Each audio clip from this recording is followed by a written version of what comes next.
Well, good evening, visitors. Welcome to the Australian War Memorial's Last Post ceremony. My name's Richard Cruz, and joining us today from the Australian Army is Corporal Erin Longhurst. Today marks the 116th anniversary of the formation of the Australian Army. We welcome the serving Army members that are joining us here today, and we thank them and those that have served before them for their service to the nation. We also acknowledge this evening Warrant Officer Shane McPhee, representing the Chief of Army, Ms Marilyn Hewson, President and CEO of Lockheed Martin Corporation, and senior executives of Leidos and Leidos Australia, who are joining us for the ceremony this evening. As always, but particularly today, we welcome the veterans who have served, those that are still serving, and the families that support them. We acknowledge the members of RSL and Services Clubs Association, RSL Victoria and RSL Queensland, who are watching the broadcast of this ceremony across Australia. During this evening's ceremony, wreaths will be laid at the base of the Pool of Reflection by visitors and students from St Andrew's College, Wantina South in Victoria. Australia's Federation Guard is a tri-service ceremonial unit of the Australian Defence Force. They provide a ceremonial presence at civil and military events and during visits to Australia by foreign dignitaries. The Guard will now dismount the catapult party from the tomb of the unknown Australian soldier.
Could I ask you to please stand and join in singing the National Anthem. Catafalque Party 8 and Catafalque Party praise and arms.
Students, you may be seated.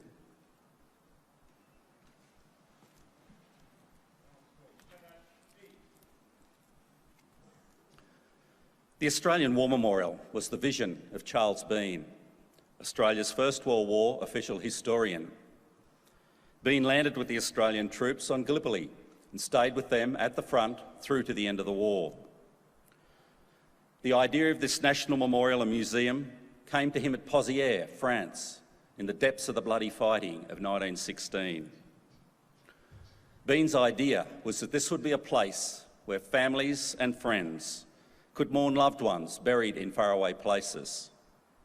It would also be a place that could help all Australians understand what these men and women had endured and what they had done for us. Bean's vision, to which we remain true, is best expressed as inscribed in the entrance to the memorial's galleries. Here is their spirit, in the heart of the land they loved, and here we guard the record which they themselves made. Tonight we'll read the story behind just one of those on the Roll of Honour, which lists the names of more than 102,000 men and women who have given their lives for us in war and operations over more than a century. But first we present a lament, Flowers of the Forest.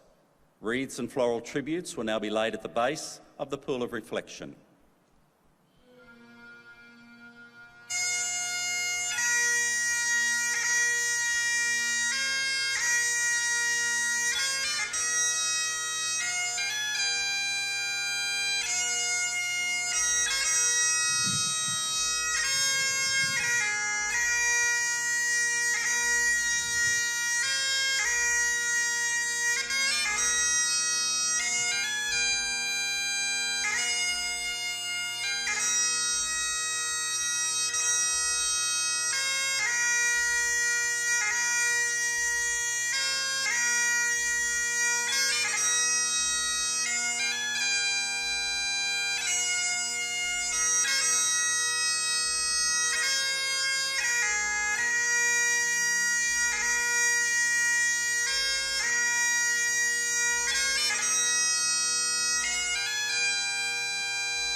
Today we remember and pay tribute to Private William Tedford.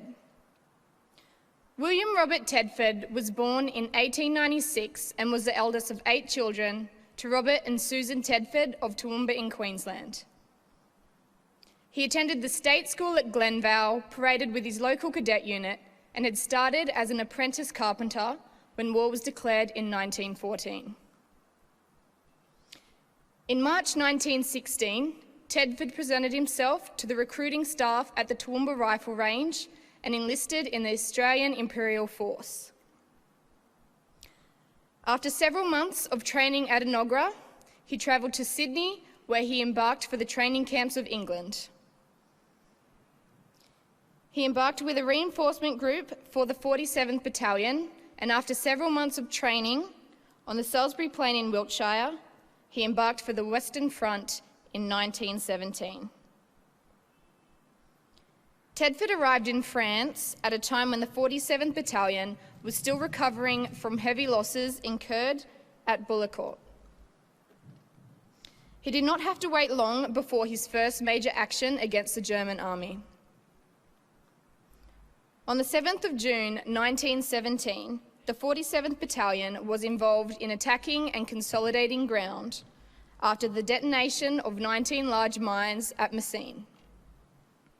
And in October, it participated in the advance towards the village of Passchendaele in Belgium. During the ill-fated assault of Passchendaele, Tedford received a gunshot wound to his right arm and was evacuated to a field hospital. After his recovery, he was temporarily detached to the Australian Forestry Company before rejoining the battalion, and fighting resumed in early 1918. The 47th Battalion was still in Belgium when the German army launched its spring offensive in March 1918 and succeeded in breaking the stalemate that had persisted on the Western Front since Christmas 1914.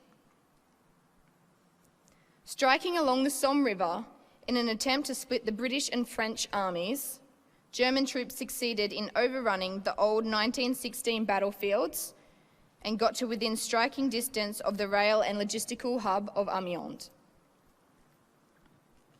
The 47th Battalion was rushed south to help defend Amiens, taking up positions along the railway embankment at Dernicourt to prevent German troops from gaining control of the heights above.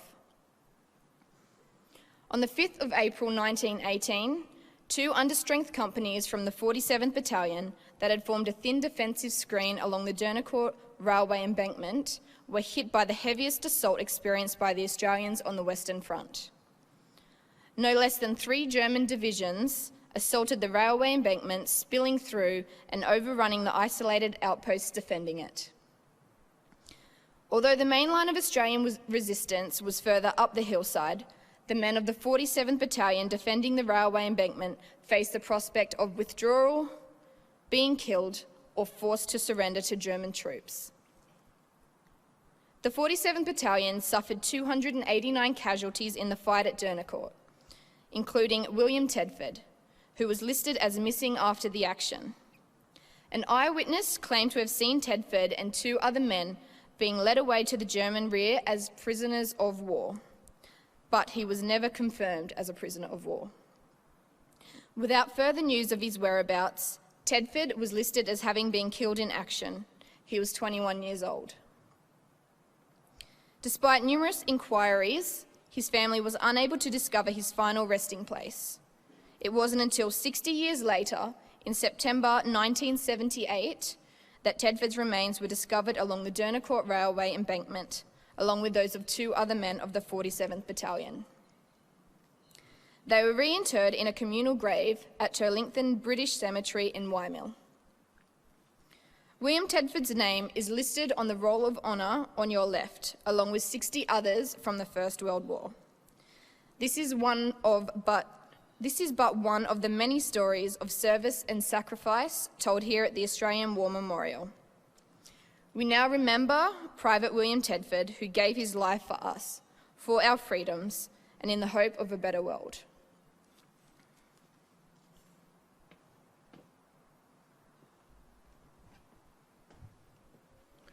Please stand for the reading of the Ode and the sounding of the last post.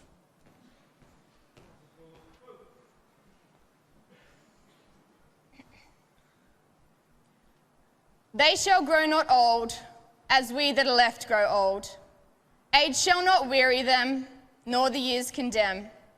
At the going down of the sun, and in the morning, we will remember them. We will remember them. Catafalque Party, praise arms! Arms!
lest we forget.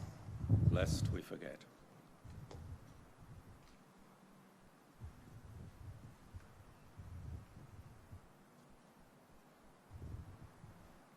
Catapult party out once! Turn!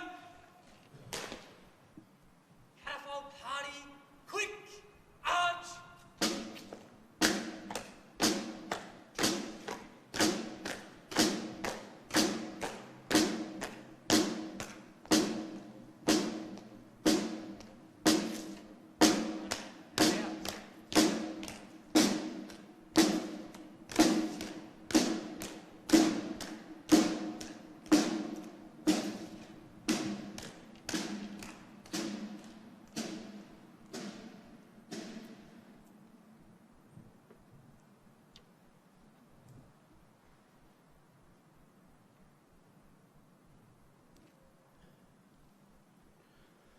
We leave you this evening with the words of the memorial's founder, Charles Bean. Many a man lying out there at Pozières or in the low scrub at Gallipoli, with his poor, tired senses barely working through the fever of his brain, has thought in his last moments, well, it's over. But in Australia, they will be proud of this. Ladies and gentlemen, girls and boys, that concludes the last post ceremony. We thank you for visiting the Australian War Memorial and wish you a very good evening. Thank you.